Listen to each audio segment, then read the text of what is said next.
5 তারিখে হাসিনার নির্দেশে কিভাবে ডাক্তাররা চিকিৎসা না দিয়ে পারলো? এই প্রশ্ন এটা কেন? এই উত্তরটা আপনি আমাকে দেবেন, আমি এটা উত্তর আপনাকে দিয়ে দেব। আমি আপনাকে এগুলো আমরা নীলক্ষেত বানাইতে পারি যদি বলেন। আপনি যদি এইভাবে কথা বলেন তো হবে না। এটা তো আমরা জাস্ট জিজ্ঞেস করলাম, আপনার যদি পাল্টা যুক্তি থাকে আপনি যুক্তি দেন। আপনার সাথে কি খারাপ ব্যবহার করছেন না তো? আমি কেন এটা বললো যে 5 তারিখে হাসিনার পতন হওয়ার আগ পর্যন্ত চিকিৎসকরা সেবা দিতে উৎসাহ ছিল না, তেমন আগ্রহ প্রকাশ করে নাই। 5 তারিখের পরে টুকটাক হয়তো সেবা পাচ্ছে। না, এটা আসলে কতটুকু? একেবারে এই যে আমার কাছে যে ডাটাটা আছে, এটা প্রত্যেকটা ডকুমেন্ট আমাদের কাছে আছে। এটা তো এমনি ডাটা হয় নাই, প্রত্যেকটা ডকুমেন্ট আছে। তারপর আমরা হাসিনার করে দেওয়া ডকুমেন্টস না, আচ্ছা, এই যে ডাটাবেস, আমাদের ডাটাবেস করা আছে, বুঝছেন? এই যে এগুলো তো এমনিতে না, প্রত্যেকটা রোগীর ফোন নাম্বার আছে, এনআইডি নাম্বার আছে, তার অ্যাড্রেস আছে, কবে ভর্তিছে, তার দৃষ্টিশক্তি কত, এগুলো তো বানায় কেউ দিতে পারে না। আপনি বুঝতে পারছেন? এগুলো তো এগুলো আমরা নীলক্ষেত বানাইতে পারি যদি বলেন। আপনি যদি এইভাবে কথা বলেন তো হবে না। এটা তো আমরা জাস্ট জিজ্ঞেস করলাম, আপনার যদি পাল্টা যুক্তি থাকে আপনি যুক্তি দেন। আপনার সাথে কি খারাপ ব্যবহার করছেন না তো? আমি কেন নীল খেতে বানাবো? এটা আমি নীল খেতে বানাবো কেন?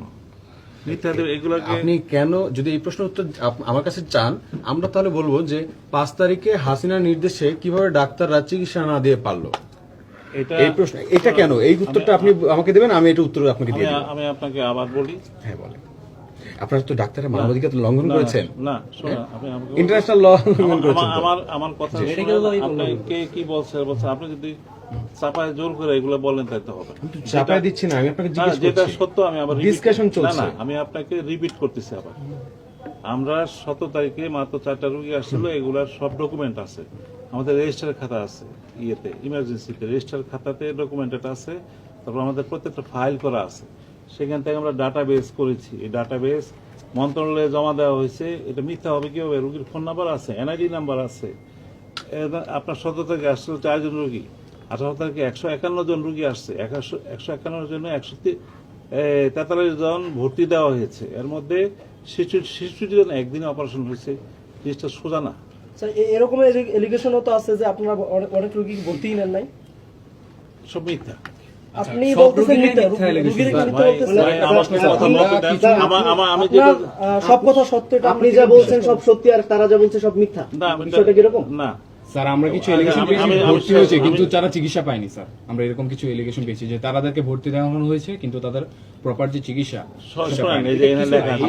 অবদান আমরা অস্বীকার করতেছি না। আপনারা অনেক কষ্ট করছেন, সেটা আমরা জানি। আমি শুনেন, ডাক্তার এবং ওনার তো নির্দেশনা ছিল, উনি এখানে সবচাইতে এখানে পদাধিকার বলে যে সবার চাইতে হচ্ছে ঊর্ধ্বতন অবস্থায় আছে।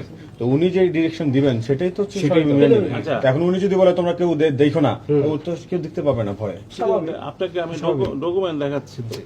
এই যে এই রোগীগুলো আপনার এখানে অপারেশন কমপ্লিট হয়েছে। 305 জন রোগীর ফার্স্ট ফেজে 305 জন রোগীর অপারেশন হয়েছে।